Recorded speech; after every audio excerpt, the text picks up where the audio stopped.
Hello everyone, আসসালামু আলাইকুম। সবাই কেমন আছেন? আলহামদুলিল্লাহ ভালো আছি।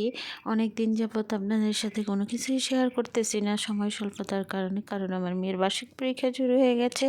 এর জন্য আর আমি ভিডিও এডিট করতে পারতেছি না। আজকে আমার বিশাল রান্নাবান্নার আয়োজন হচ্ছে। আজকে আমরা চলে গেছি আমার শ্বশুর বাড়িতে। আমার শাশুড়ি আমার দাদির শাশুড়িকে স্বপ্নে দেখেছে ওনার জন্য দোয়া করানোর জন্য, তাই আমাদের রান্নাবান্না রেডি হয়ে গেছে। তেহারি রান্না করলাম, প্রায় 100 জনের মতন আয়োজন। রান্নাবান্না প্রায় শেষ। আমার ভাসুর সব কিছু নেড়ে চেড়ে বেড়ে দিচ্ছে বলের মধ্যে। তেহারি রান্না করেছিলাম, রান্নাটা কিন্তু মজা হয়েছে। হুজুররা বাড়িতে চলে আসছে দোয়া করার জন্য।